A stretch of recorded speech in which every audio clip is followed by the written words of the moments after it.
is happening out there, Roto Scouts football and basketball fans? 2 sports, 3 games, hell of a Thursday. Matthew Patterson's here. Matthew Patterson's having a 30 or a thirsty Thursday. He's not sure which. I like it. Thirsty Thursday. Some scotch? All right. That'll do. That's one way to go. I had some beers last night. A couple IPAs, usual routine. Buddy Charlie was over hanging out, shooting the breeze, doing a recap of his fake Thanksgiving party. It was a great success. A lot of drinking at that party, so there was a lot of fuzzy memories late. Yeah, were you talking to this? Yeah, were you there for that? You know, that kind of a thing. But good recap night, hanging out. Haven't had scotch in a while, though. I haven't had like a good Taiwan on, talk to my dad about the Vietnam War kind of a scotch drinking event in kind of a while. That's always like the wedding routine. Some Christmases, staying up super late, drinking some scotch. Had a couple like work things back in the day. Anytime I was taken out by like, hey, let's take you to a steakhouse by like a vendor that wanted to work with us back at my old sales job. Just start ordering Macallan 25s. It's on them. It's on their company. But that gets dangerous awfully fast. Yeah, that while you're waiting, 2 or 3 of those while you're waiting for your steak to get there. All of a sudden you stand up and whoa. Po Degen's here. What's up, Po Degen? Wakey, wakey, bakey, bakey, hockey prop bets from Garden City, Colorado. California sober. I like it. I've never heard that before. Cujo Blues here. Kevin O's here. King of All Trades is here. King of All Trades points out the great new graphics. Thank you. Appreciate it. Kevin O likes the new slogan there. I got to say, that was all our pal Beantown, who I'm not sure if he's here yet, but I'm sure he'll show up at some point. Beantown whipped those up and sent them over to me. He's also got a little animated intro thing that I got to just figure out how to make it work here, and we'll have that play before the shows. But yeah, that's all Beantown. Totally unsolicited. Really appreciated, and put them immediately to work for this split show. We've got one for this, where we're combining. We've got one for NFL, and we've got one for NBA.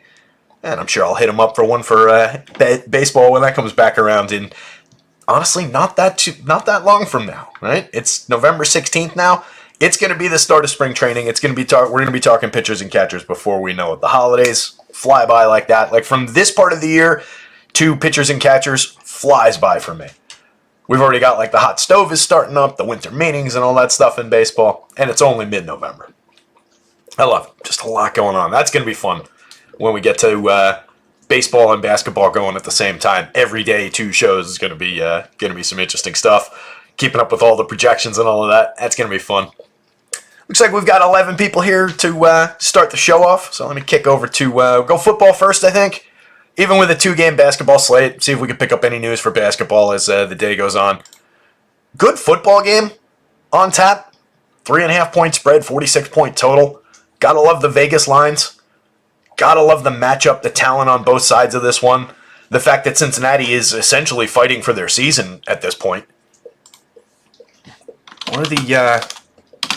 They're at the bottom of their division, which is weird.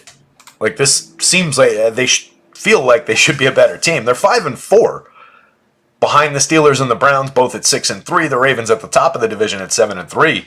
But more importantly, just like spread out across the AFC. This is an important game for the Bengals. A lot less so for the Ravens, but obviously they want to, if they can put their boot on the neck of the Bengals here, they will, and they want to. But it's just a weird spot to find the Bengals in at this point in the season.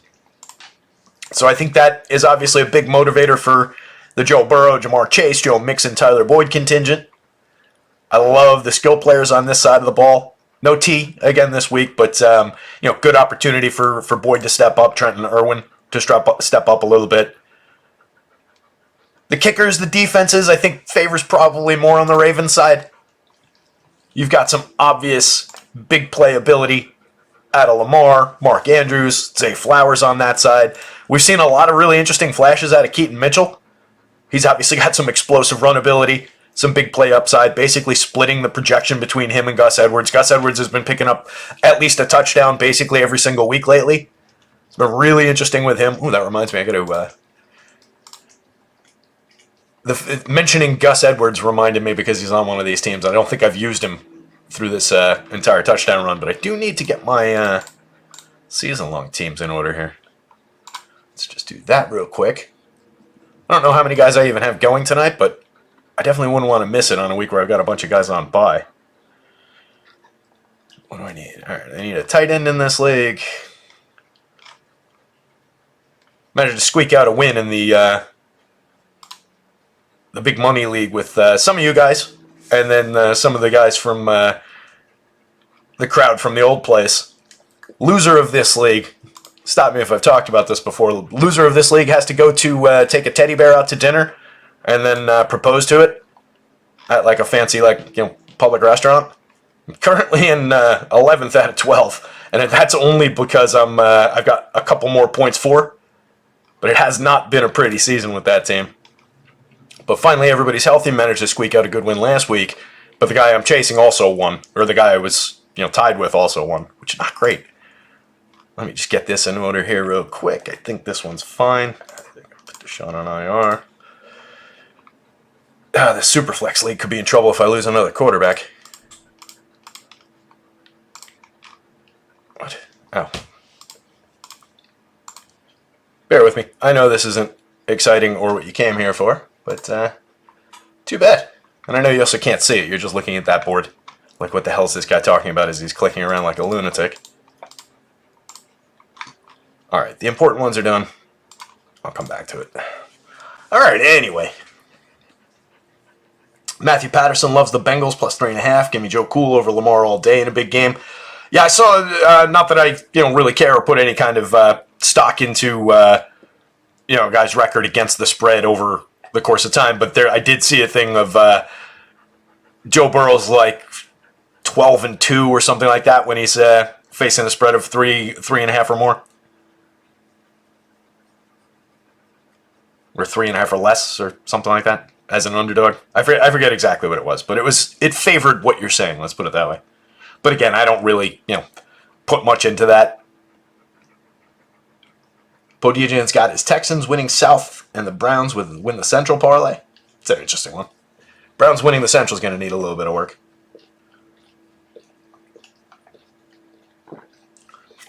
The Bengals picking off the Ravens here would go a long way toward helping you with that.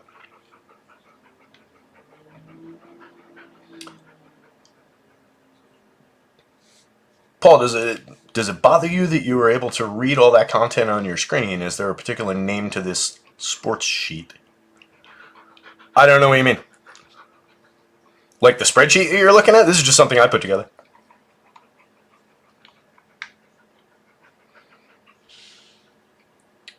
I'm not sure what you mean what would bother me, Paul? If you're even talking to me there. I'm not sure what you mean, Paul. Paul Millsap's asking, does it bother you that you were able to read all that content on your screen? I mean, I put the content on the screen for you guys to read. That's why it's there. I could just do the whole show looking like this. Nobody wants that. Especially not when my beard needs to be trimmed. But yeah, all the spreadsheets that I show on here are things that I made. Just basic lookups and stuff. And then I've got all the data in here. So like this all is populated out through these tabs where all the stats live. And then it's just doing basic lookups. Yeah, Paul, I'm happy to share. I mean, the projections are also up on the website to be downloaded and used however you want. So any information that you see here is also available to you. The spreadsheet itself is not. This is just the dashboard one. The projections one is a totally different file anyway.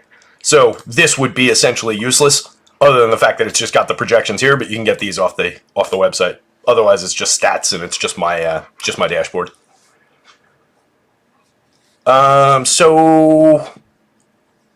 Yeah, so I mean, just looking at the game environment overall, we've got the split situation here. A little bit with the running backs. Justice Hill is also still, he exists. He'll probably touch the ball a few times, but seems like he's been surpassed on the depth chart a little bit. You've got a fantastic kicker in Justin Tucker. You've got reasonable down depth chart receiving options in Odell, Rashad Bateman a little bit less, Nelson Aguilar even less. But you've got an excellent 1-2 here and some viable weapons on both sides of the game. There's a couple long shot down board guys that may or may not be relevant. Just with keep an eye on who's active. There's a couple guys from the practice squad on the Cincinnati side in the absence of like half their receiving depth chart. On the Cincinnati side, T. Higgins is out. Andre Osivas is out. Charlie Jones is expected to be back. He's been on the IR. He's got the best projection out of these bottom end guys. Chris Evans, I think, will be there. He's a running back. And then Stanley Morgan is a guy who they activated, I think, the last 2 weeks from the practice squad. These are one-target dart throw type options down the board here. You've got some limited split tight end duties on the Cincinnati side as well. Hudson, Irv Smith, Drew Sample, Mitchell Wilcox. We'll go through the various targets and the expectations there, and it's diminishing expectations through all those guys, but there are a number of guys at the position who may draw a target and may get a little bit involved. Fanatic says, can you have Joker stop licking you? That noise is driving me insane. I didn't know you could hear that. Yeah, I'm trying to keep him quiet. He's like down over there. He's licking my hand. Good boy. Why don't you go lie down? Huh? Go lie down in your bed. Go on. It's not time for you. It's not time for you. It's time for them. Go lie down. Very clearly. Yeah, it's a good microphone. Potition likes the colors. So yeah, let's get into some of the man by man here. And yeah, somebody just pointed out, finally Matthew Patterson nails it. Finally a primetime game worth watching. Hopefully this will be a good one after all the clunkers we've had and all the lousy teams. Two good teams. Not entirely healthy, given T. Higgins missing, but for the most part, we've got two fairly healthy versions of these teams. So it should be a good one. That said, even when we've expected good games, I feel like in primetime lately, they've really let us down. So hopefully these two teams hanging with each other, put up a bunch of scoring, have a good game. I could see the idea of the Ravens defense really coming to play and really knocking Cincinnati on their ass and it not being the greatest game in the world. First ranked 4.7 yards per pass attempt for Baltimore. 17th ranked 4.1 yards per rush attempt. Pretty good defense on that side. And Cincinnati doesn't really answer back with a ton of defense. 31st ranked against the run, 5 yards per rush attempt. 30th ranked against the pass, 7.4 yards per pass attempt. Big part of Cincinnati's problems is on the defensive side of the ball. So that plays into what I was saying before about the defenses. I definitely think defense plays a little bit better with the Ravens side. Not really breaking any ground there. They're priced like one of the high-end skill players, at least on the FanDuel slate at 95. You could get there with Cincinnati's defense on a showdown slate. Anything can happen. I think you should have some shares. But they're a pretty bad defense, and this is a pretty good team on this side. So don't love the Cincinnati D play.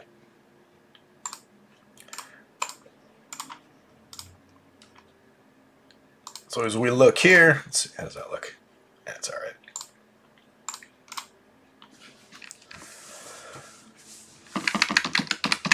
$39 sacks on the season already for Baltimore.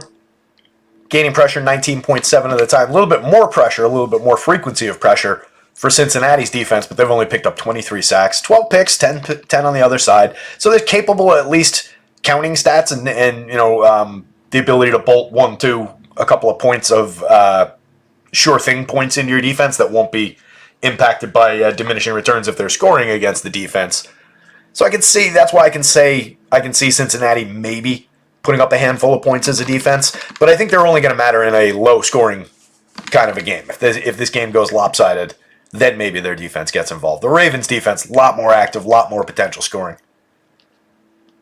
Joe Burrow's throwing for 245 yards a game. He's throwing it nearly 40 times a game, which is just terrific volume.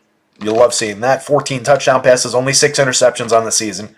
Just 6.3 yards per pass attempt. Still kind of limited by the limited early part of the season in terms of what some of these passing statistics look like. But fully healthy Joe Burrow with excellent weapons to work with. Happy to go to shares of Joe Burrow. Lamar, more popular across both sites. Lands in the winning lineups a ton of the time in both the captain role and the flex roles. 10 passing touchdowns on the season, 5 interceptions, 217 yards a game on 27 attempts. But he also does this. 481 yards on the ground so far, 9.2 attempts per game, 5.2 yards per attempt, and 5 rushing touchdowns on the season. He's a superstar. There's no doubt about it. He is a phenomenal player. I think you can roster the hell out of him. I would probably have more of him in the flex positions on both sites than in the captain spot, just because of on FanDuel popularity, and then on DraftKings the salary multiplier. 10-8, 16-2 in the captain spot. Joe Burrow for a little bit less, 15,000 versus 16-2 in that captain spot. That's a big difference, but Burrow's still expensive to put in that role as well. So on DK, where we multiply the salary, as we've talked about basically every showdown slate all year, I do kind of like getting to the skill players and differentiating that way and just building out a stronger lineup by putting those guys in. Daniel Pope's here. What's up, Daniel?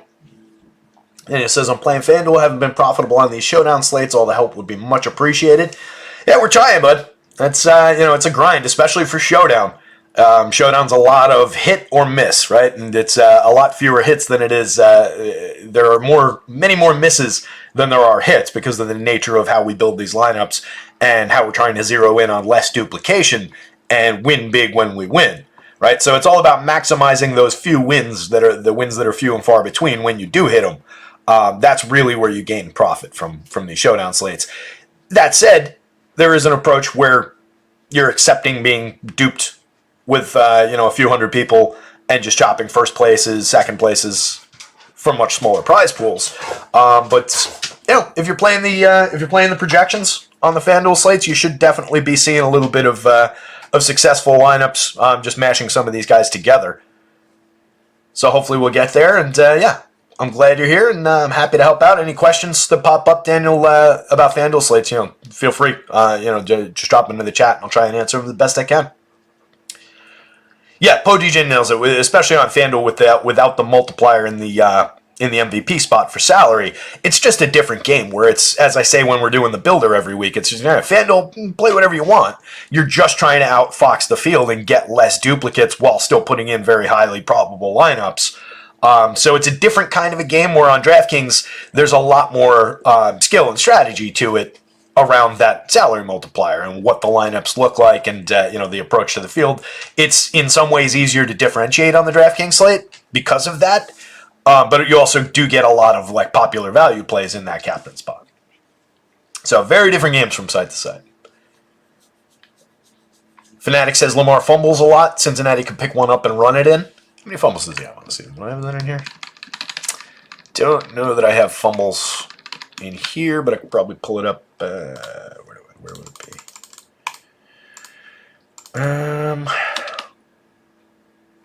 It's probably not in the passing board, is it?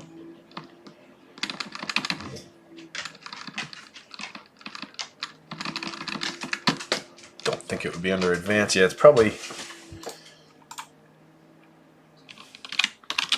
But he's probably... Oh, he is here. All right, cool. 10 fumbles on the season. Yeah, that's a lot. I didn't realize it was that high. That is quite a few fumbles. Who's got more than him? Joshua Dobbs has more than him with 11. Huh? Yeah, gives a little bit of hope for the Cincinnati D, right? You're always just looking... When we're playing those defenses for the most part, it's great to have a defense like the Ravens where... just the sheer volume of sacks and everything that they do defensively can pile up some points into that spot for you. But really, when we're going to those defenses, we're looking for those big chaos-making plays, those pick sixes, those scoop sixes, or just a day where they rack up so many sacks and so much chaos that, block or whatever, that they pile up enough points. But really, it's about those big plays when you're going to the defense. Returns can get in there as well, obviously. That's why I like when I do go to those down depth chart. Well, this guy is going to get one target and he returns punts. I do like to try and tie those guys to their team's defense a lot of the time, so that you can dupe up if they do happen to take one of the house on a punt return. So obviously both of these quarterbacks very, very playable. Lamar dramatically outpacing Joe Burrow, but I think that makes sense in terms of which defenses these guys are facing. Facing one of the worst defenses in the league, facing the best defense in the league. So you can see why the projections are that way. But I wouldn't be surprised if Burrow outscores Lamar, in 40 times if we roll this 100 times, 45 times if we roll this 100 times. It's not, I don't think, as stark as the projections might look in terms of what the realistic nature of the outcomes will be. Would you quit grumbling? Go lie down. It's not time for anything. Go lie down.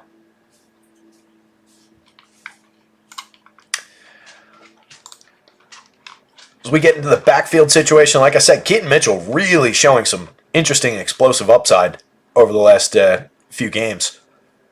Last week, just three carries, 34 yards, a touchdown. Caught one of two passes, put up another 32 yards on that catch. The week before that, had a big day, 9 carries for 138 yards and a touchdown. So he scored each of the last 2 weeks on the ground. Had one catch that week for -4 yards on his one target. And then Gus has at least one touchdown in each of the last 4 games, including a 3-touchdown game in Week 8 and a 2-touchdown game in Week 9. 1 touchdown in each of Weeks 7 and 10 on the opposite sides of that. Last week against Cleveland, he carried the ball 11 times for 24 yards, but punched it in for a touchdown. Week before, 5 carries, 52 yards, 2 touchdowns.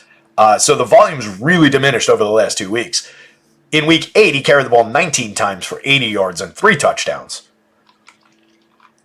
Justice Hill has really dropped off. Last week against Cleveland, just 2 carries, 7 yards. So it seems like we're dealing with kind of a 1-1A situation, or kind of like a lead, but when we need to punch the ball in, this is the guy we're going to give it to because this is the guy we trust. So like a lead explosive back kind of a situation. And then just Justice Hill getting in there for some snaps as a third banana. But you can see it in the snaps. This can't be right. Keaton Mitchell didn't only have 3% of the snaps last week, did he? He saw 11 snaps. Keaton Mitchell, yeah, that's right. He carried the ball 3 times.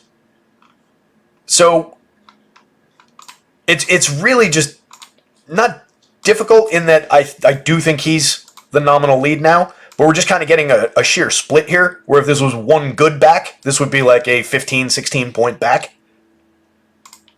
I don't think we would add Justice Hill's projection onto that. But it's just a little bit difficult. For showdown purposes, it's fine because you're just spreading out shares of both of those guys across lineups. I think you could probably get away with playing them both in a lineup. If it was a true slate with a bunch of games on it, it would be an uglier situation, I think, given those splits. But so Keaton Mitchell got 11 snaps, 3 carries. Gus had 27 snaps, 11 carries. And Hill had 13 snaps, but only 2 carries and only 2 touches. Gus was targeted just once. So it really is, I guess, in a way, it is still Gus Edwards' backfield in terms of the snaps and the actual total carries. I'm trying to parse this a little bit better. The 13 snaps and 9 carries the week before versus 14 and 5 kind of trips me up. They've just been kind of going back and forth a little bit with where this is going. A little hot hand, I guess. But I think there's potential for both of these guys. Justice Hill, much more of a dart throw. On the other side, Joe Mixon, a lot more clear-cut, fortunately. Nothing really to parse about that situation. Mixon, last time out, 11 carries, 44 snaps, 46 yards, scored a touchdown, has a touchdown each of the last 3 weeks. After what was kind of a slowish start to the season, he's come on a little bit over the last few weeks. Also had 3 catches on 3 targets in Week 8, 5 on 6 targets in Week 9, and 2 on 3 targets in Week 10. So he's involved on both sides of the game. Basically 20-ish touches every week, 19, 20 touches a week. Big time volume for Joe Mixon. No issues with playing him in pretty significant portions on this slate. Down the depth chart, Trayvon Williams, 14 snaps last game with the offense, 21 snaps with special teams. did not carry the ball. He was targeted once. He caught it, 2 yards. Wasn't targeted the week before that, but carried the ball 3 times for 13 yards. Same situation the week before, carried the ball twice for 6 yards. 11 snaps, 13 snaps, 14 snaps. So he's out there a little bit. Has not touched the ball in the red zone. Hasn't been it was targeted once in the red zone in week 2. Otherwise, just really not involved once they're in close. Runs routes every week. Limited overall targets. High point was 2 targets. He's gotten 2 targets 3 different times. High point is 2 catches, obviously. Very, very limited potential as a dart throw for Trayvon Williams. He is 200, 300. There is probably a little bit of room for him on DraftKings at that price. Not one to get carried away with. If you're building 150 lineups, you do it, 5 times. Something like that. It is very limited, very thin dart throw. 6,500 on FanDuel, it becomes, I think, a little too thin. Chris Evans just 1 snap with the offense last week, 21 on special teams. Ran 1 route, wasn't targeted. 4 snaps with the offense each of the 2 weeks before that. Ran 4 routes in each of those weeks, wasn't targeted. Has not been targeted since week 1. Not an overly relevant option here. Is he...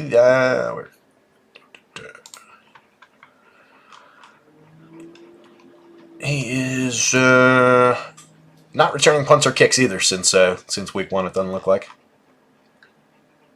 So I think Evans is just a take him out of the player pool kind of a guy.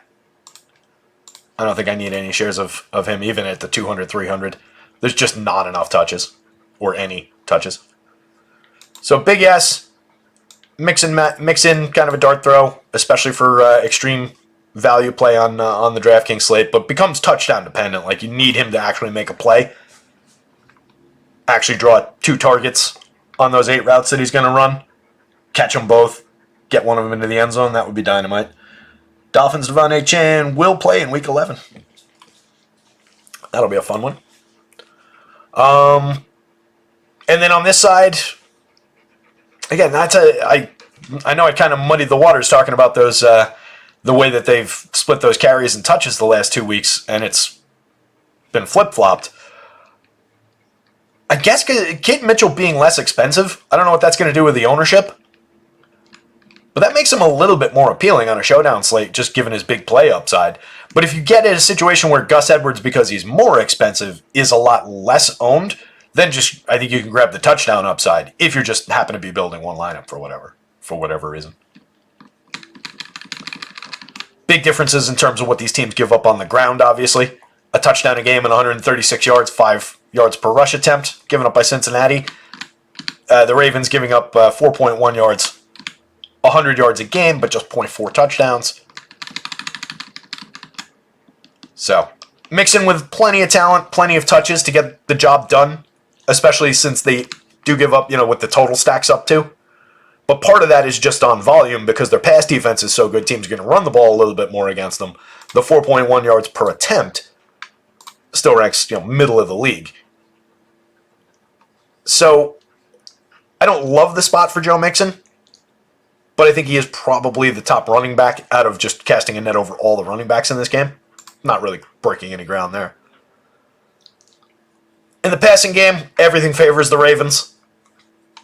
Just going up against an atrociously bad pass defense, while the Bengals are going up against a fantastic pass defense. 173 yards a game, 4.7 yards per attempt, 0.7 touchdowns per game through the air. A 7.6-yard defensive ADOT allowed by the Ravens so far this year, versus on the other side, 1.2 touchdowns per game, nearly 250 yards, 7.4 yards per pass attempt, and 10-yard defensive ADOT. It could be a field day for Mark Andrews, Zay Flowers. Odell could get involved again here at a relatively fair price. Looking at where the ball's gone over the last couple of weeks, we get back to it. Andrews just 2 catches last week, 4 targets. Week before that, 9 catches on 10 targets, a little bit more of a Mark Andrews kind of a week. Just 35 snaps last week, 43 snaps in the 40s each of the 3 weeks before that, 50s and 60s in weeks 5 and 6. Plenty of volume on a normal week, plenty of touchdown upside. Hasn't scored since week 8, but had 2 in week 7, 1 in week 8.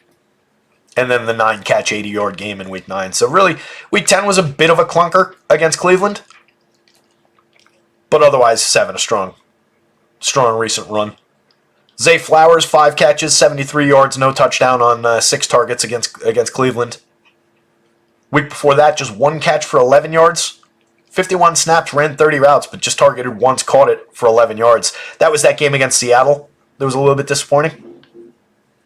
Arizona, 5 catch against Arizona. At Arizona, had 5 catches on 7 targets, but just 19 yards. Some weird output in those 2 games from Zay.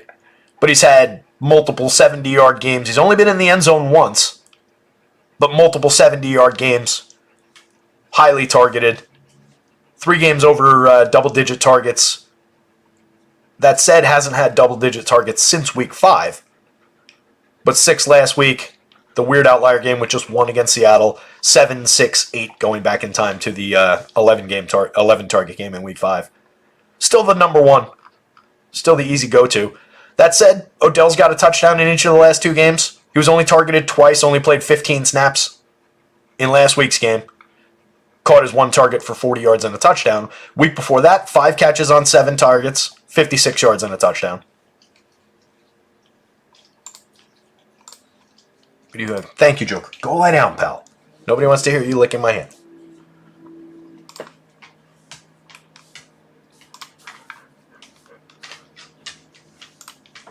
It was a knee. All right, that's missed Tuesday's practice. He's got a sore knee, is the idea, but it seems like he's fine. Not listed on the injury report or anything. So I think you can go to Odell. Just kind of is who he is. There is a Q tag on Duvernay in that receiver depth chart. So I think if Duvernay doesn't play, that probably just spells a little bit of uptick for Zay, Bateman, Odell, and Aguilar, rather than like throwing Till and Wallace into the mix. Bateman saw 4 targets, caught 2 of them for 25 yards on 37 snaps last week. Ran 24 routes, ran 27 routes on 42 snaps the week before. Caught 3 of 5. No touchdowns on the season for Bateman. But regularly involved 3 targets in almost every week of the season. Weeks 1 through 7, he had exactly 3 targets every week. Then he had 2, 5, and 4 the last 3 weeks. Aguilar, no catches on 2 targets last week. 1 catch on 1 target the week before. 0 for 1 the week before that. 1 for 1. So he's had 1 target in 3 games running up to last week, and then was targeted twice in last week's game. Didn't catch either of them. Sounds like Nelson Aguilar to me. That is just very familiar. 800, 1200. That's why he's so cheap. He does get some downfield shots though. Those targets tend to be big downfield looks. 12.6 yard ADOT. 3 targets in the red zone. As like a showdown slate, home run threat kind of a play, Aguilar's at least on the board. You're just going to get 2 targets. If he happens to haul one of them in for 40 yards and a touchdown, though, it becomes pretty slate relevant on a showdown slate. Especially with the idea if Duvernay's not out there. Last week, Duvernay just ran 2 routes, played only 4 snaps with the offense, 16 snaps the week before that, ran 8 routes, was targeted twice. So that's why I'm saying like there's just a minimal amount of volume that maybe trickles up. But maybe Aguilar picks up an additional look. Maybe Bateman picks up an additional look down the field.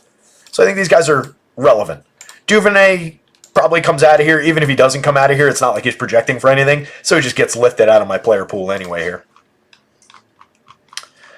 The second and third tight ends likely played just 4 snaps with the offense last week. Caught his lone target for 5 yards. The week before that, played 19 snaps. Was targeted 4 times, caught all 4 of them for 42 yards. That was in that Seattle game. 42 yards on 10 routes run. Pretty solid. Who the hell's the other guy? Charlie Kolar. There he is. Kolar, 7 snaps. Didn't run a route. Ran 3 routes in week 9. Was not targeted. Has not been targeted. He has 1 target all season. Week 1. Didn't catch it. Just going to read Charlie Kolar here as irrelevant. and he's projected at, sub half a point. So he just comes out of the player pool. These two guys you can just lift out. Likely I leave in at 600, 900. I think there's just enough involvement for likely that you can leave him in. If he has a game like that week 9 game at that price, it's, especially upside if he gets in the end zone, obviously. But 4 catches, 42 yards for this kind of a price is okay. Major value if he gets in the end zone.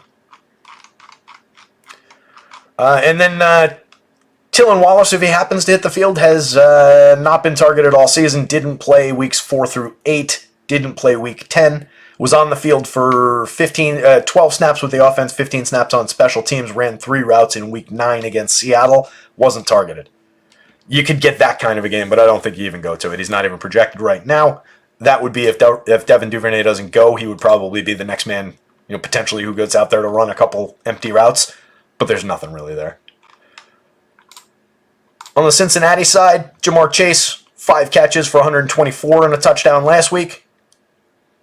4 catches for just 41 in week 9, but 10 catches, 100 yards, and a touchdown in week 8. Monster game in week 5, obviously. 3 touchdowns, 15 catches, 192 yards. Significant upside on any given slate. That said, he has been playing a little bit banged up. Not on the injury report this week. It's a back issue, back bruise. But the clear number 1 with T out, he's just gains even more value. So Jamar Chase, all day long, as many shares as you can get to in various roles. He's going to be very popular. He's very high priced. But out of the skill players, Jamar Chase is easily the most likely guy that's going to put up a monster game. So you definitely want to have your shares of Jamar here.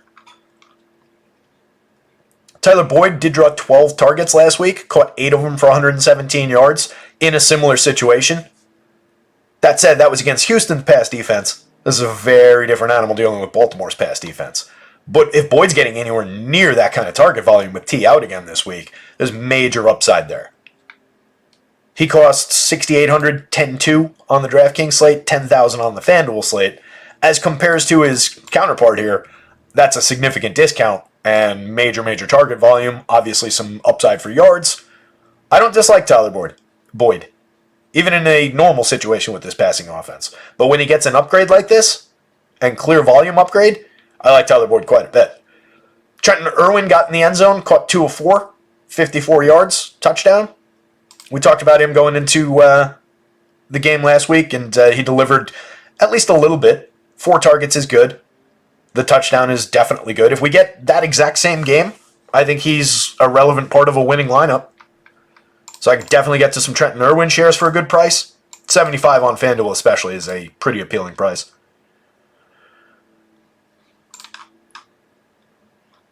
Down the board from that, we've got... what are we dealing with here? We've got the tight end situation. And we've got this Stanley Morgan. So Stanley Morgan ran a route last week. Played 4 snaps with the offense, 20 snaps on special teams. Charlie Jones hasn't played since week 3. But as I said, he's expected to... he's questionable. He was activated from injured reserve. He's been out with a thumb injury. But it seems like he's going to play. Probably the more relevant guy. In week 3, he had a catch, 6 yards. Ran 3 routes, 2 targets. That's it for the season. But either of these guys would be a complete dart throw. But I feel like this is the guy who's going to be a little bit more involved in the short depth chart receiving board here for the Bengals. If we're looking at the tight end position,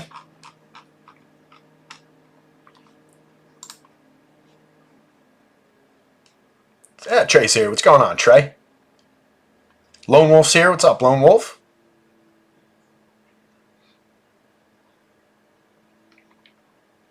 Beantown's here. Beantown, we sang your praises for the new graphics earlier. Appreciate that, buddy. Hopefully you got to see them, the whatever the hell you call it. The avatar thing, whatever, the backdrop that you made. I really appreciated that. Put the NFL and NBA one up today, and we'll be using them going forward. A lot of people seem to like them. Jody Grant's here. We're on speaker at Jody Grant's work. Hopefully the customers like sport. What's up, everybody at Jody Grant's work? Buy whatever they're selling. I'm sure it's good.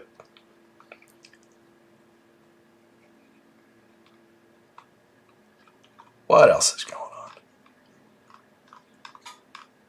Perplexing why Mitchell only got 3 carries. A-Chain 2.0 says Beantown.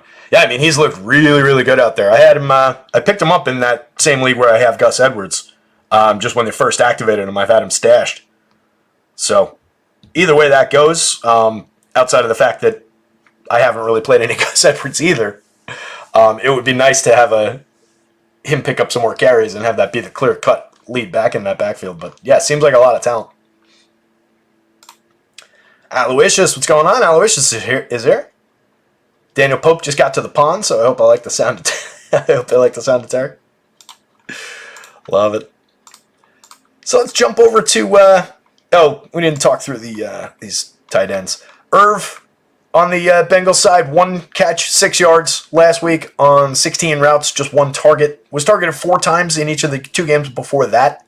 Caught 4 of them in 1, caught 3 of them in week 9 for 26 yards and a touchdown. Drew Sample, 22 snaps with the offense, caught 2 of 3 for 12 yards last week. He also scored a touchdown in week 9. He had 3 catches for 30 yards and a touchdown in week 9 on 4 targets, 4 routes run. Mitchell Wilcox only ran 2 routes the last 3 weeks combined. 9, 10, and 5 snaps. Has been targeted once, hasn't caught it. Hasn't caught anything since week 4, when he was a little bit more involved with some of those guys out. So I think you cut off Wilcox. You can play minor shares maybe of Sample. Little bit more of Irv. But it's not ideal. 22 snaps, 21 versus 22, 25 versus 24, 24, 36. Irv runs more routes. They're playing similar snaps, Irv Smith and Drew Sample, but Irv runs more routes. So I think just as a tiebreak, we slightly favor that, and that's how the projections are rating it, obviously. But I think Sample for 400, 600 on DraftKings, you can definitely work in around the edges. Total dart throw, touchdown dependent. But he's gotten there. Let's jump over to the builder. And then we still got to talk NBA after this. Stick around if you're here for the NBA show. It's coming up in just a few minutes. Hit the like button, hit the subscribe. Follow the @RotoScouts Twitter handle. Buy products from all our great sponsors, like Jody Grant's work, whatever Jody Grant does. Consume. Obey. So let's look. What do we want? I think it makes sense probably to start by looking at like what a Lamar captaincy does here, salary-wise. Drops this as $6,700 per spot. It's not terrible. Especially with like Zay at a fair price. Leaves a 65. If you wanted to go Burrow for 10,000, that cuts you to 54, but still playable. You like Burrow.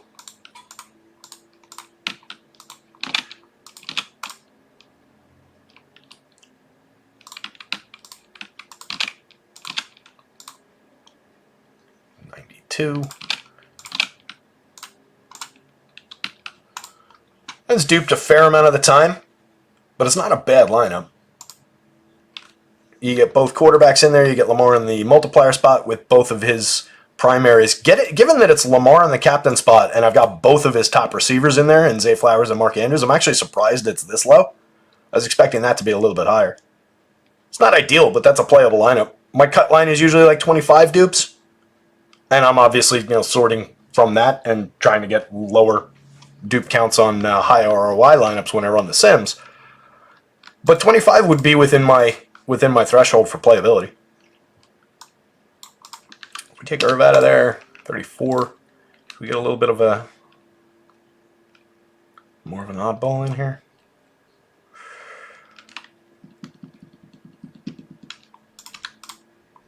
What if we go like... Give him Zay and Odell instead. Take Andrews out of the equation. Then we'll give Burrow... Can we get Mixon in there? And then we've got 14, so we got to go to one of these discount guys. But like an Aguilar. That gets down to 8. That's not bad. I don't know that I love 3 wide receiver touchdowns coming from Lamar. How many times has Lamar had a game where he's thrown 3 wide receiver touchdowns? But you do have the big play dart here. Like maybe Aguilar just catches 2 passes and they add up to 80 yards, but he doesn't get in the end zone. For $800, you can take that. Still would need Odell to get in the end zone and Zay to have a high target, high catch frequency day and preferably get in the end zone. This isn't a bad one. So Lamar lineups in the captain spot are playable, which means at a cheaper price, Burrow lineups in the captain spot should be a breeze. But as we've discussed, my preference is to go in a different direction than this. But I think it's highly, highly playable. Whoops.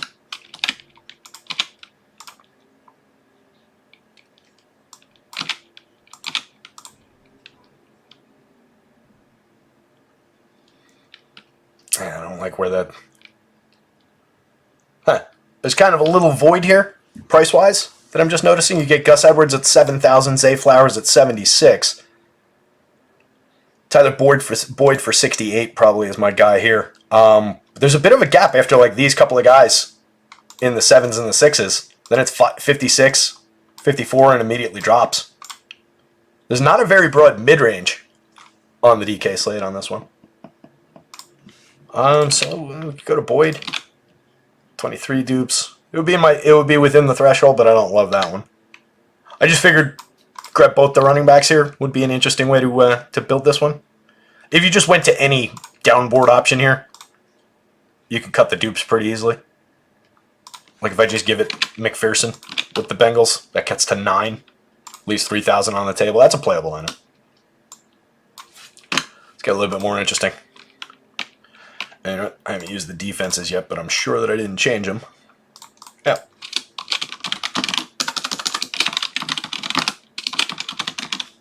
Bengals. And I actually have to put the team name here.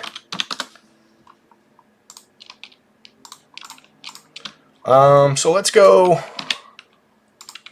I don't want to use them in the captain spot. They're like 3-5% owned, something like that in the captain spot. Let's see what it looks like. I think you gotta go Lamar there. Probably Mixon as my Bengal. I wouldn't mind having some Tucker in that. Although, nah, we don't need that. What do I have? 75. Go Andrews. Lamar and Andrews. One of the running backs. Let's go Gus for the touchdown upside. And then 6,900 left. Puts us right back in this weird little price void. We go Tyler Boyd, I guess, 68. 16 dupes for that one with a Ravens captaincy. That's a little higher than I would want for a lineup that has a defense captain. But playable. And then let's get to a more interesting construction with like, let's go Tyler Boyd captain. You would want Joe Burrow with that, of course. I would also want, since I'm getting a cheap captain, I think I can take Lamar in here too. Even with Burrow, Lamar as flex plays with Boyd in the captaincy, you're getting $6,300 per position with these last 3, so you got plenty of room here. We're going to give Lamar Mark Andrews. Cuts us to 51. And give Lamar Mark Andrews and Keaton Mitchell. And now we got 46. And I can give Joe Burrow Trenton Irwin. Ugh, 53 dupes. Yikes. All right. That's a little bit popular for my liking. So let's change Mark Andrews into Odell Beckham.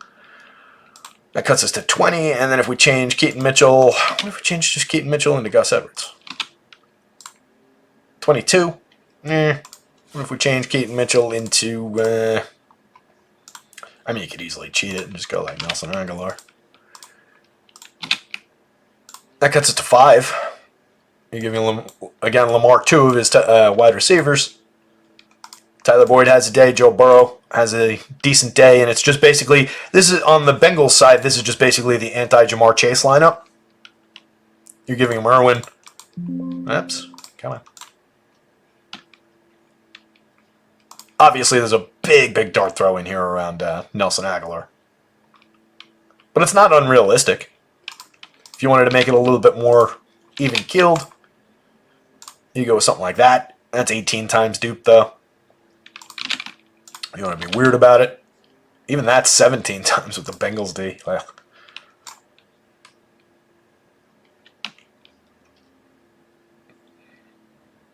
Irv, what does Irv do here? Irv gets you down to 11. That's somewhat realistic still. You're going 1, 2, 3 targets for Joe Burrow in the passing game, though. So that's where you get a little bit ugly and a little bit lopsided with that construction. If Burrow connects with all 3 of these guys for touchdowns, you're probably going to get outscored by a Burrow captaincy. Unless Tyler Boyd has a big day outside of the touchdown that he scores and outpaces him. But that gets a little bit tight when you're giving the flex quarterback 3 of his targets. But some interesting builds here. Trey saying Irwin captain. Paul Millsap's talking about anal. Paul says, rather than being anal with my thought process going into this Thursday Night Football slate, what is one way to understand that tonight's effort should be at most a C or B- for the Ravens, Bengals respectively, in my opinion? Why? This is a big game for the Bengals. I don't see the Ravens really taking their foot off the gas, but if you're saying anybody's going to put up like a B- effort, I would say that it would come on the Ravens side. Like, this is a crucial game for the Bengals season.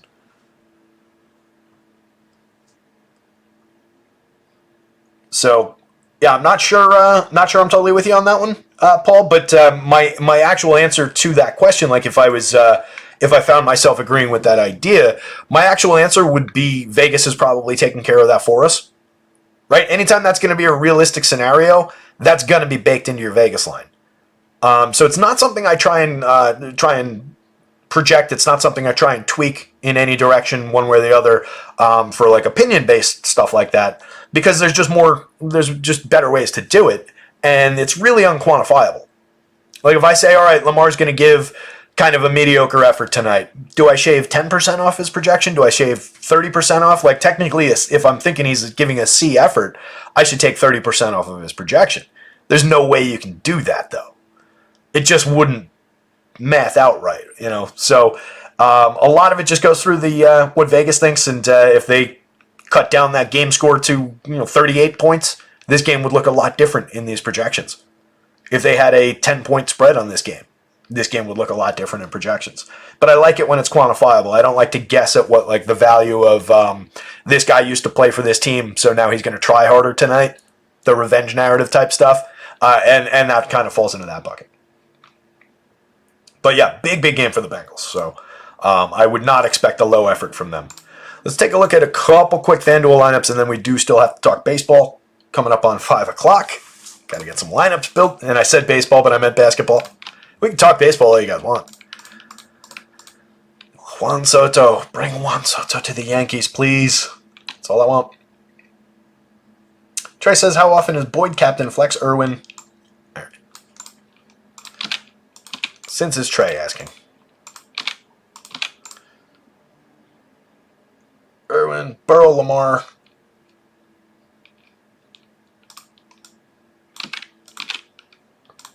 Andrews. And Mitchell is going to be in the 50s probably somewhere. 53.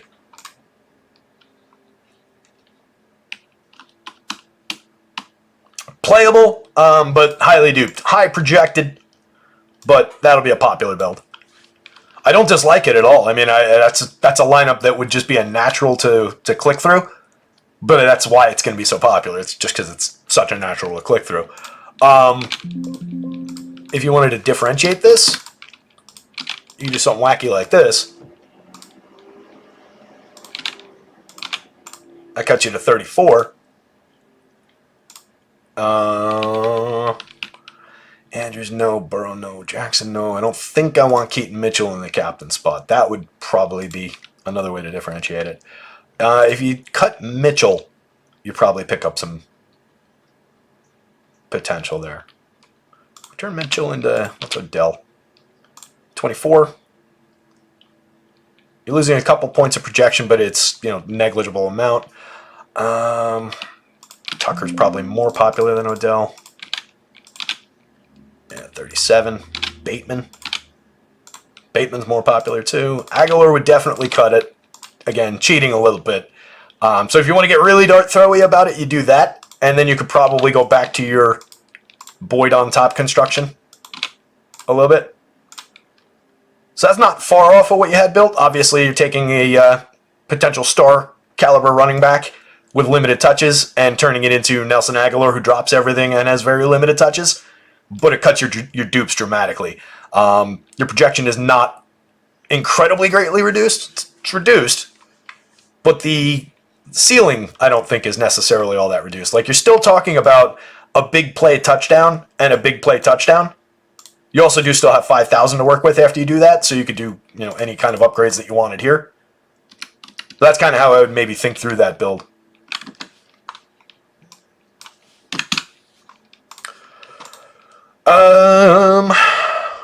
I like starting everything with Let's just do a dumb Joe Burrow, Jamar, Lamar. You can put those three guys in and still have 6,000 per spot. So you can get to any of the various tight end options. You can get to Nelson. You could play one of the $7,000 guys. Can you get an $8,000 guy? And then, no, 4,000. That doesn't work, obviously. Can I get... That still won't work. That's 45.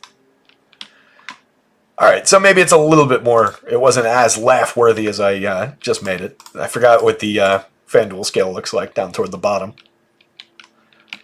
But you can still build this.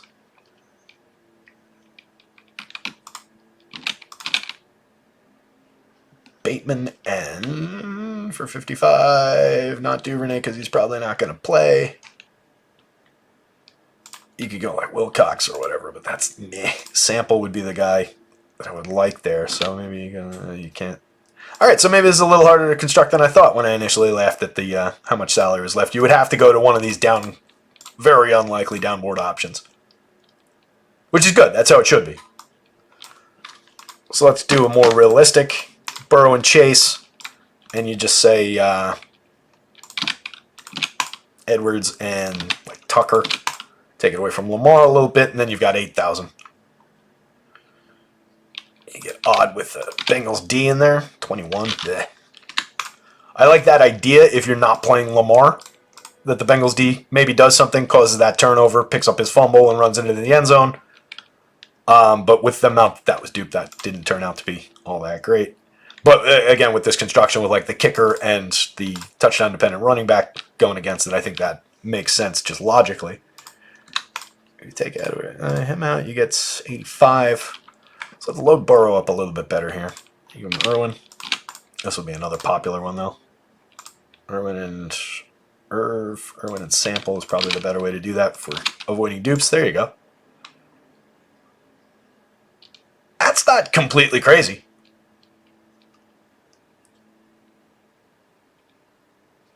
Just Lamar doesn't have a day. Gus Edwards scores their 2 touchdowns or 2 of their several touchdowns. Maybe Lamar like runs one in, so he has a score, but it's not a crazy relevant score. This outpaces him. He doesn't throw anything to Mark Andrews, Zay Flowers in the end zone. They just give it to Gus when they get in close. Keaton Mitchell doesn't make a big play. And then Joe Burrow just does Joe Burrow things with Jamar Chase. Trenton Irwin, the clear number 3, and then you need the Drew Sample touchdown. But he got one 2 weeks ago. Limited upside, limited ceiling. But for 6,500, that's that oddball tight end touchdown that wins these slates. Dude, twice, I'll play that lineup. Let's get a Lamar captain up there. Go Lamar and Justin Tucker. And Odell Beckham. And that leaves me 13,000 per spot, so I can do whatever I want. We got Joe Mixon. And at 13.5, I can take a Mark Andrews share to play with Lamar. That'll be popular, of course. Why do I keep not clicking this right? Yeah, that's way popular. Raven D. 34 for me. Let's get Mixon out of that. 35, that's more popular shit. There you go. I don't mind that. Get the oddball Trenton Irwin touchdown and nobody does anything. I mean, it's not the most realistic approach to what the game story looks like. You're also leaving 9,000 on the table, so you can change up whatever you want in here. Like, you could give that another Bengals player. Let's say it still stays a low-scoring game, and maybe it's McPherson. That leaves 10,000 on the table. You got to do some special things to make these lineups appear in your optimizers, by the way. If you leave a salary floor when you're building showdown lineups, it's probably a mistake in most optimizers. You probably want to just leave salary wide open.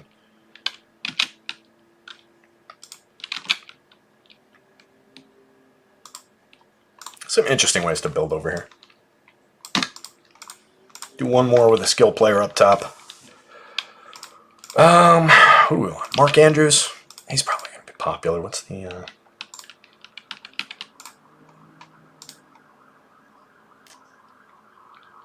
Yeah.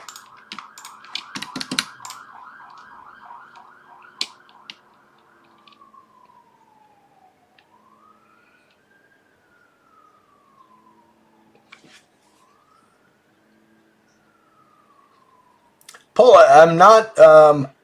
Paul's asking, sir, I'll probably power watch this stream either way. I was stream hopping. This may be a question, but what is one way to properly attribute a letter grade to a team's performance? For what purpose, I would say? Like, to what end do you want to attribute a letter grade? I would just... That's kind of like an eyeball test in my mind, or you could just do it on like a... if you wanted to say like a straight A+, A minus represents the same that they do on a percentage scale like in school. Like 100 to 95th percentile is an A+, et cetera, et cetera. You could certainly, just rank and create the percentile numbers and then assign letters based on that. But I'm not really sure to what end you would want to do that. What is a good group of bundleable statistics for this measure? Again, to what end? Like, once you've got, all right, this is a B+ team, like, what do we do with that? For our purposes, what we're doing here, there's no need to be doing that. It's an interesting thought exercise. I mean, what would go into ranking it? But there's also all sorts of different statistics for team-based statistics that cover it, like DVOA is essentially doing what you want with except a number instead of a letter. But you could easily translate that into A's and B's and C's. I would say look into DVOA. Might give you what you're looking for as far as like a collective of what a team actually does on the field. For like basketball, which we're about to pivot to, you got like defensive rating, offensive rating, net rating is always just an easy shorthand for stuff like that. I think we're good on lineups. I think we're good on football builds. Trey's Braves need starting pitching. I agree with that. Vic wants Ohtani in Boston. Everybody wants Ohtani. The scary one was Ohtani to the Braves. Apparently he really is kind of interested in playing there. That would just be unfair. That would just be... You can award the championship now. So let me give that a save. Let me back out of this. And... too many things open. That one. Yes. And I can close this now. And I can close this now. And let me resize this so that that looks okay, or as good a version of okay as we can get to. I don't know, I can't get the tabs off the screen, but who cares? As usual, we've got all our data loaded up. Projections, FanDuel side, DraftKings side for any newcomers, sim results. Sims were run about an hour and change ago. Oh, by the way, it was a Google server issue. Remember yesterday's show when we tried to switch over and check out the FanDuel lineups? The back end for AceMind wasn't there. It turned out to be a Google server issue. And just a good lesson, always keep your backup tools ready to rock.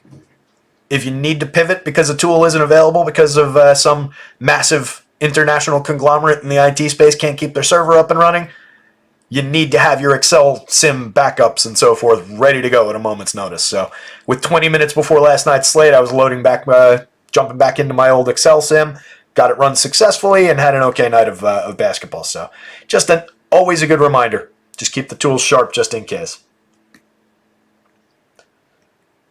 Jake Swales is calling for Ohtani to the Rays. That would be interesting.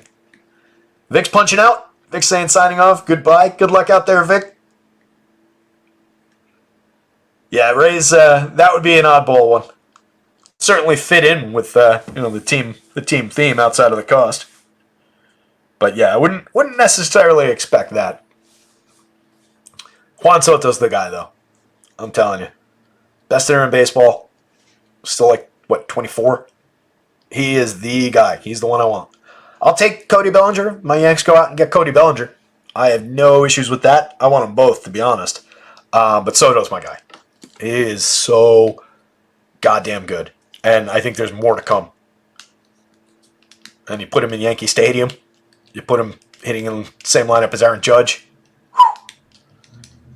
Yanks need pitch. I mean, they do and they don't. They've got a couple prospect pitchers that are actually trade targets in like those Soto conversations. They've got the American League Cy Young winner. It's a good starting point. But yeah, like what they need is Jordan Montgomery, who they never should have traded. Like a solid, really reliable, good mid-rotation lefty. Sucks. Soto would fit perfectly on the Rays. Sure. Soto would fit perfectly on a lot of teams, but yeah, I would like that fit, but again, just not cost wise, and probably couldn't retain him if they acquired him going into the walk year. But yes, team theme wise, absolutely. Him and Johnny Diaz at the top of a lineup, oof, forget it. In terms of like on base percentage, just seeing pitches, available power, that would be sick. So let's see, let me find out if anything changed on this basketball slate yet. This ugly little two-gamer that we got to deal with. Any news break in the last little bit? Friday. Everything that Underdog has reported for the last 3 hours has been Friday, so I'm going to assume nothing changed in the 4:30 injury report, the 3:30 injury report, or 4:30 injury report. We're not on the air at 3:30. 5:30 will be coming out shortly. We've got... What are we watching for? Let me go back to my show tab here. As of the last injury report, we had all of Kevin Love, Caleb Martin, Josh Richardson, and Drew Smith available for the Heat. We had Ben Simmons out, Cam Thomas out, Tyler Hero out, Steph Curry out, Draymond Green out, and no real relevant questionable players. No real like known unknowns right now. I'm just looking. It doesn't look like anything about that has changed. Everybody basically for OKC is there. Steph and Draymond out is obviously shape changing for the Warriors, but we knew that already. So yeah, looks like we're basically up to speed with everything that we had before the show started. Sorted by DraftKings win rates. Chris Paul leading with a dramatic 53% in winners. A lot of short slate basketball results going on here. You can see basically, I mean, this is essentially somewhat meaningless when everybody's landing in these lineups this frequently, but it just shows how much of a potential for duplication we're going to have tonight. Got to get a little bit creative and a little bit different, but it's difficult to do that while staying on that narrow, most likely path in basketball. Doesn't work the same way as like a showdown slate or a two-game football slate would. A lot of this is also following the track of what I was looking at with ownership. Like Chris Paul was owned in roughly this kind of a territory on DraftKings. Jimmy Butler was owned almost exactly this amount on FanDuel. He's the most frequent winner on the FanDuel slate, 8,600, small forward, power forward. So a lot of this is going to be like kind of straight line in with what the ownership looks like, and then a lot of it's also just going to fall around the obvious guys. In a points per dollar sense, on DraftKings, it looks like there's a little bit more premium value. Dario Saric putting up a pretty nice points per dollar score and landing in the winning lineups 50% of the time. I've got him in a healthy 30-minute projection. Just playing 21 a night, but they like him. They want him to be involved, and with an abundance of minutes available in that rotation, I can see him getting realistically 28. 30's my high, and I wanted to go to the high side so that he was projecting out fairly well and we would get him. 28's probably the most realistic. 26 is probably the floor, so it's a 4-minute swing. But I think there's realistic ability to get the 30 minutes here. Looks pretty good on the DraftKings board. Landing in a lot of top lineups on FanDuel, despite just being 4.95 points per dollar at 5,700. Power forward and center, just potentially a dearth of options. But he's putting up 1.04 FanDuel points per minute so far on the season, 1.06 on the DraftKings scale. Kyle Lowry, nobody's favorite, 0.75 FanDuel points per minute, 0.77 DraftKings points per minute.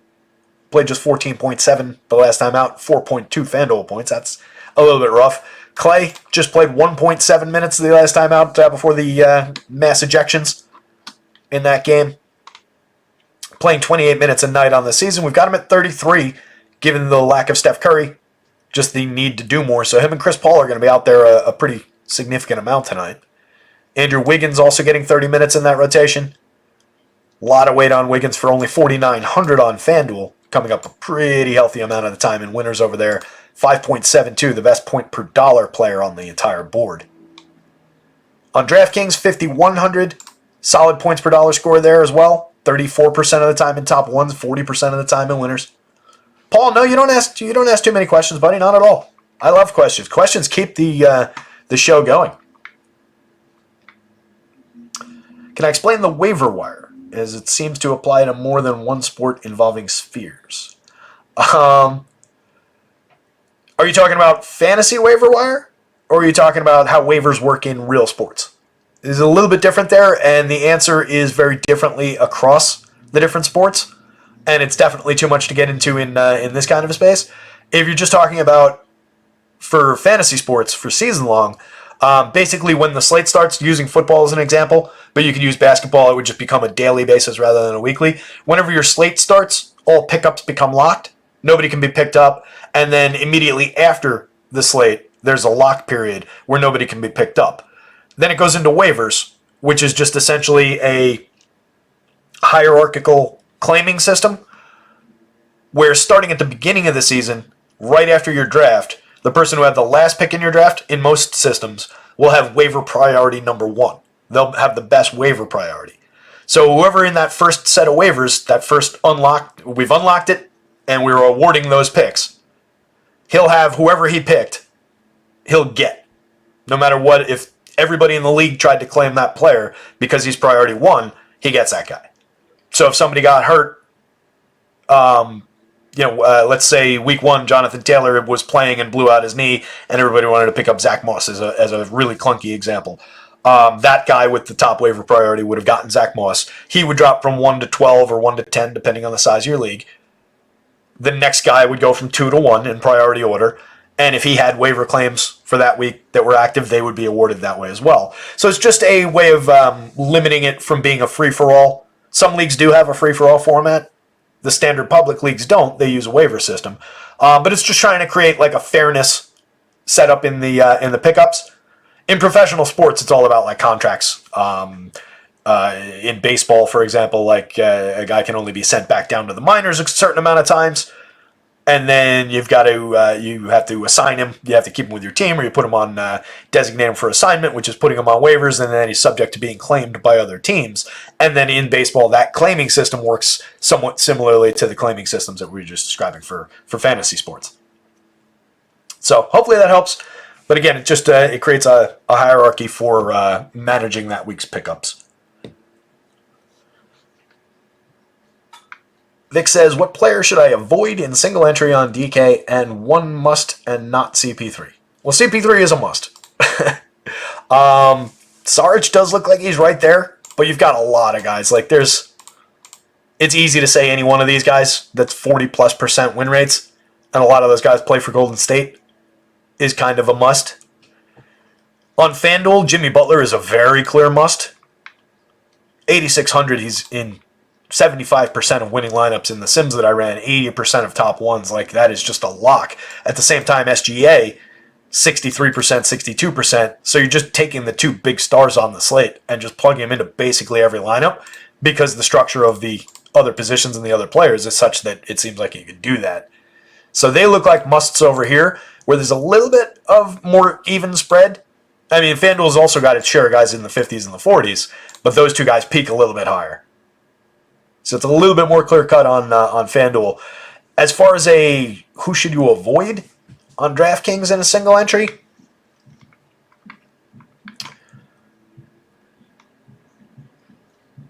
Duncan Robinson. 5,800, power forward only. I've got him projected for 30 minutes, but only a 20-point DraftKings projection.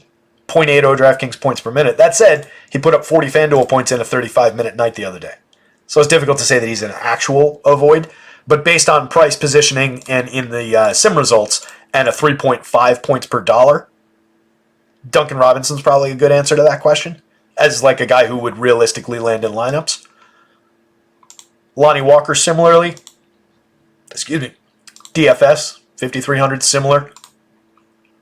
8,000 for Mikal Bridges, who I actually do like.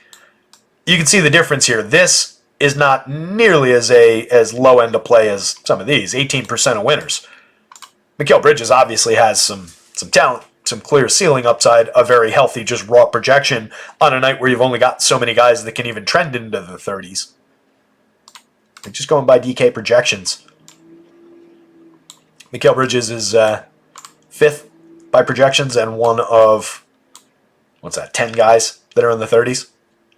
So he's just by virtue of raw scoring going to be involved.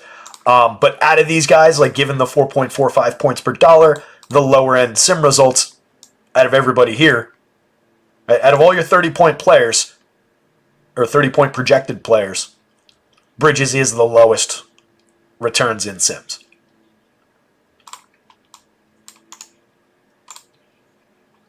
Bridges is the only negative ROI guy in that group. Oh, no. Spencer Dinwiddie's also negative ROI. So the Nets players in that group are negative ROI. But again, they do land in these winning lineups. It's not a don't play them situation. But if you're deciding between one of these other guys projected in the 30s and one of those two guys, then you probably go the other route. Mamba, you did. Mamba missed all the football. You can just give it the little slider that way, and I'll be talking about football again. But yeah, we went through football, did the lineup building, talked about the game. Really interested in this game. Looking forward to it. Should be a good one to watch. We've also got, Eagles and Chiefs is coming up in primetime this week? Next week? That should be another good primetime game.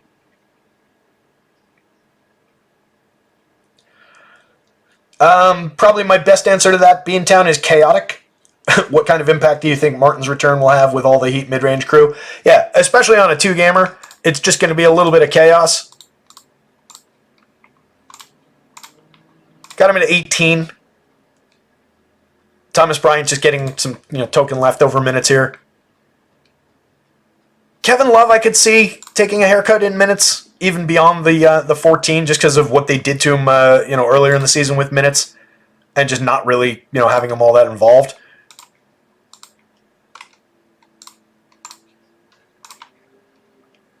It's 14 in each of the last 3 games, though. DNPs over here. Whoops. Got Highsmith maintaining at 26. Basically, all these guys maintained about what the recent minutes have looked like. But I could definitely see it getting chaotic around anybody from here down. Right? Like, that group is a little bit wildcardy. Given that it's Martin's first game back, I don't know that I expect a major, bump to, 26 minutes or anything like that. His one game played, he played 19 and a half. So I think the 18 is realistic. But I could see it trending maybe into the low 20s at the expense of J. Rich, the expense of a Highsmith or Jaime Jaquez. It's difficult to project it, and you're talking about the difference between a guy at 18 points and 3.75% in the Sims and a guy at 12 points and 5.6% of the time. But could any of those guys be relevant for a 2-game slate? Yes. So unfortunately, this is the first time we'll be looking at this. But yeah, I do think there's going to be some chaos. It does, potentially chaos creates opportunity, right? So there is the potential for that. That said, you're also looking at that game. Brooklyn and Miami has a 214 point total. The other one's a 226.5 point total. That's why the OKC and Golden State game looks a little bit better game environment wise. And then just everything from the results is just going in Jimmy Butler's direction on FanDuel. Split a little bit between Jimmy and Bam on the DK slate. And then where was Kyle Lowry? Lowry's relevant too. 45% of the time in winners on DraftKings, 40% on FanDuel. 5 points per dollar, 4.85 points per dollar.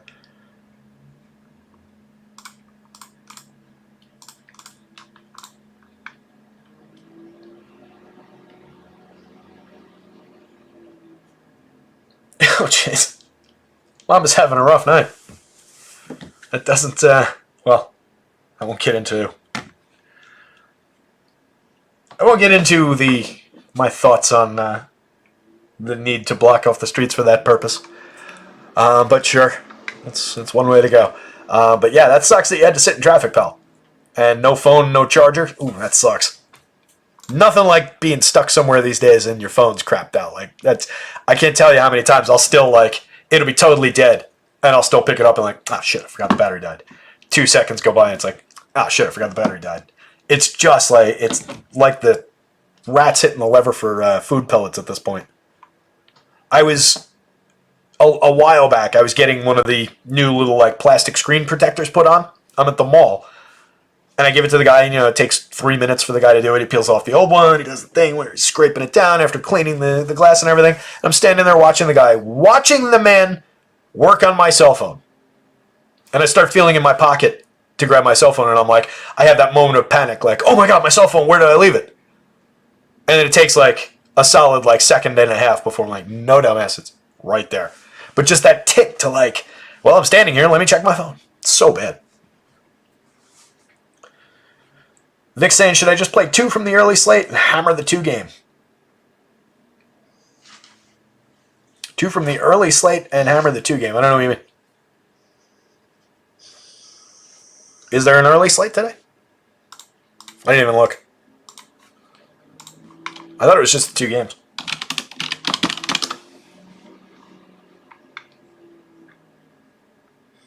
Yeah, it's just these 2 games. I don't know what you mean, Vic. If that's your strategy, I approve, pal. Mom says that's exactly what I was doing, gradually wondering if it would magically turn on.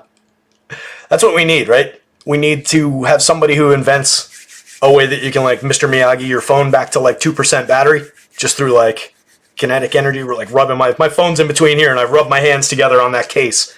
I generated enough kinetic energy to get my phone back to 2% so that I can send an emergency text message or something. Somebody needs to invent that case.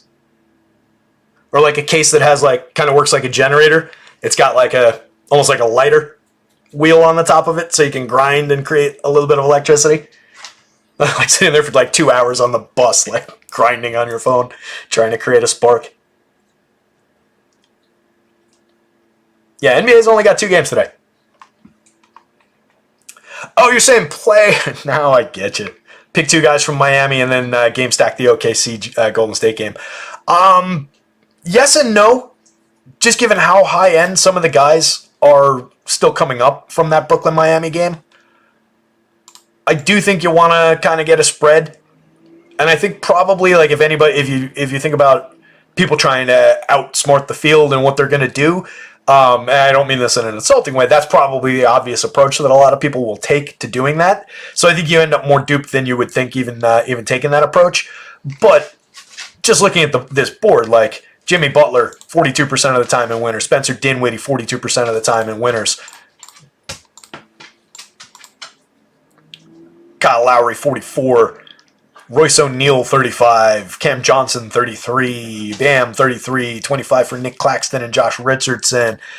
You do need these guys. 346% of your winning lineup. shares.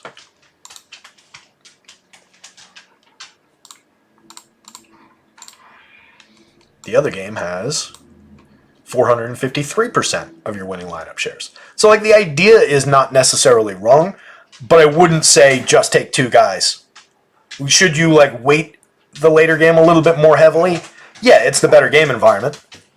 It's also got some value plays created by those absences on the Golden State side. And there's some reasonably interesting value guys just in general on OKC. Josh Giddey, for example, at 7,000, point guard and shooting guard. Not great in terms of the points per dollar, but hitting the board fairly hard positionally. Has a decent projection, has a good ceiling. 24.7 minutes, put up nearly 40 FanDuel points the last time out. 1.01 points per minute. Points per minute. 1.03 DraftKings points per minute has him in winners 30% of the time.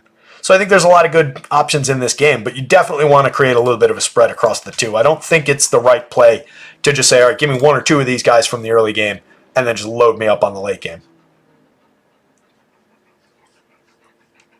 And probably salary is also just going to dictate that for you. I don't know how easily that lineup would come together in a viable sense where you're only getting two of the early guys anyway. Just salary, positioning, and available upside would probably push you toward a more balanced spread with only two games anyway. We need to start a petition for a new NBA scheduler. Yeah, I was saying it the other day. I mean, just with how much they're tied in with most especially like sports books these days in sponsorship and everything, it's coming. Like new stricter rules about you've got to let the public know for these bets because so much money is involved with our key sponsors that we're gonna have hard and fast rules about who's playing and when we have to know by.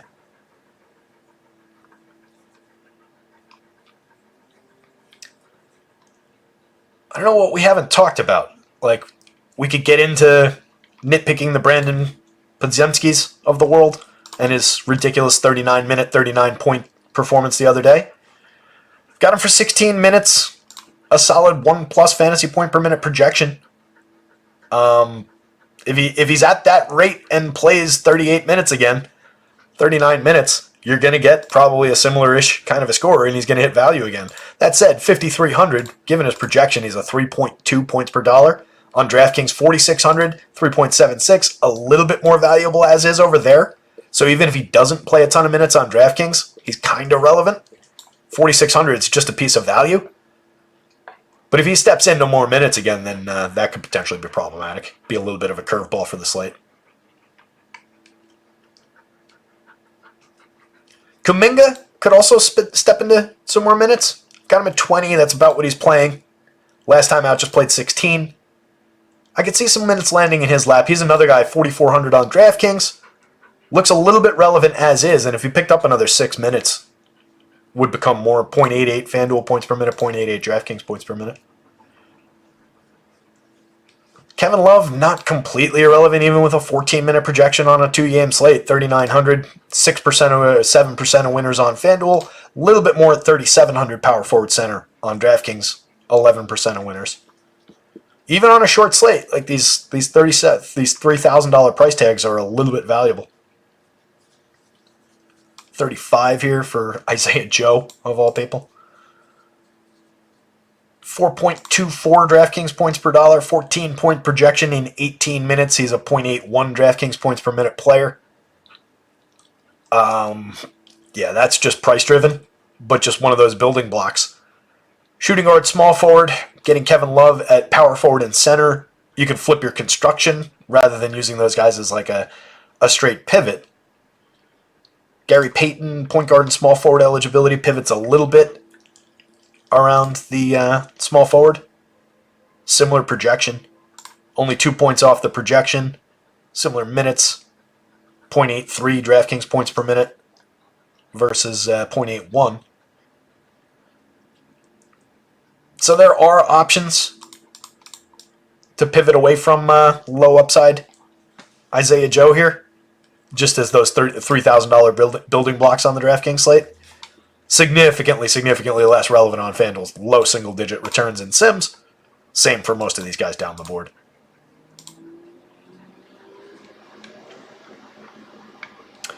DFS looks a lot more relevant to the FanDuel slate. 4,400. Small forward, power forward, 4.42 points per dollar. On DraftKings, he's 53, power forward and center, 3.63 points per dollar, just landing in winning lineups 3% of the time. But on FanDuel, 26% of the time in winners, 27% in top ones. Lonnie Walker also doing the same thing, 4,300 for him versus 57 across on DraftKings. No real value on DraftKings. Pretty significant, roughly 20% of winning lineups, top ones on the FanDuel slate. So both of those guys from the Nets could potentially be interesting. Another reason not to go crazy skipping that game. Lou Dort, a little bit of FanDuel value for 55, same price on DraftKings. A little bit of playability, but not nearly the value. 25, 23% in winners versus 11, 12. You do need to embrace some of these, lower end mid type guys through here on a slate like this just to access these guys, and then to access them when you're not building the exact same lineup as 200 other people. But you want to make realistic pivots for NBA for sure. Chet, 27% of top ones, 30% of winners on FanDuel, 26.5% of winners on DraftKings. Definitely another relevant piece of the slate. A guy with pretty high upside, 1.21 FanDuel points per minute, 1.18 DraftKings points per minute. This is a cool shot of the jump ball between him and Wemby the other day when they were squaring off. Both 14 feet in the air.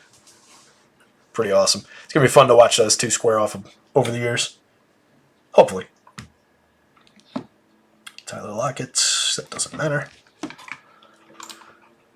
So, I think we've talked about it, guys. It's 5:30. Hour and a half show. Talked a lot of football, talked a lot of basketball. What player tingles your spidey sense for NBA tonight? Ooh, Vic. I hadn't really thought about the Spidey Sense play of the day. I like looking at ownership when I'm thinking about that. That's the thing. Let me do this, and then I can look at the ownership. Or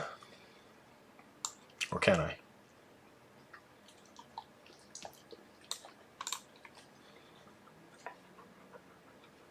Do I not have it in this? I guess I don't. All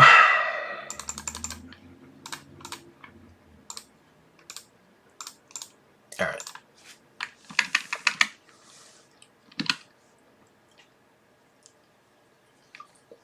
Oddly, we did talk about how Mikal Bridges is negative ROI, and out of those 30-point projected players was coming up as the least valuable. But when we're talking DraftKings, he is by far the lowest owned out of that group, by a third as much as most of the other guys. That doesn't necessarily make him a good play, but to get him in just his raw scoring potential, if he can help differentiate a lineup, makes it kind of interesting. Chet falls into that bucket too. He's a lot lower owned than a lot of the other guys.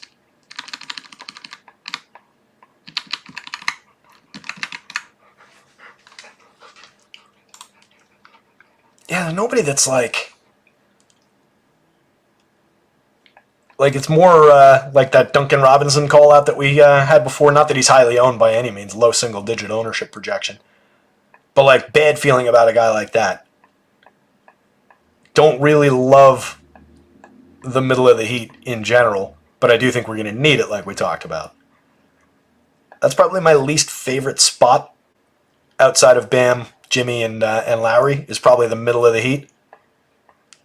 OKC, I think there's options. For some reason, the name Lou Dort is calling to me a little bit. I think I might give it a Lou Dort as I'm looking at this board. I don't know why. That's, I guess, what Spider Sense is, right? 10-ish% ownership. Not a huge projection. What's his... Now let me return to the other board. I don't know why the name Lou Dort just started calling to me as I was talking my way through that, but it did. 25.9% of the time in top ones on FanDuel, 23.7% in winners. On DraftKings, 11% of the time in top ones, 12% of the time in winners. Just a 23-point projection, 5.5K. Solid 31-minute projection. He's a .90 FanDuel point per minute performer, .88 DraftKings points. But he is one of those guys that puts up the occasional clunker, or the frequent clunker, Last time out, 23.6 minutes, just 15.6 FanDuel points. I don't have any explanation for why Lou Dort popped into my head there, but maybe he's a cheapo mid-priced component of a winning lineup who just does what he does, 23 to 25 points, and it's just enough for the price, and he's part of your winning lineup. But who knows? Dort's falling into your lineups. Hey, there you go. Some good news.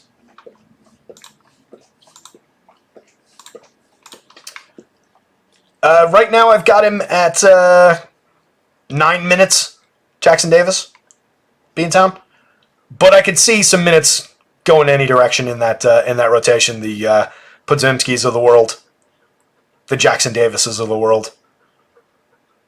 It's definitely spread out. I've got a broader pool of minutes across that rotation than I normally like. I like to project like a kind of tight rotation with maybe I'm going a minute or two high on guys, but not just giving 4 minutes to somebody who's kind of unlikely to go out there.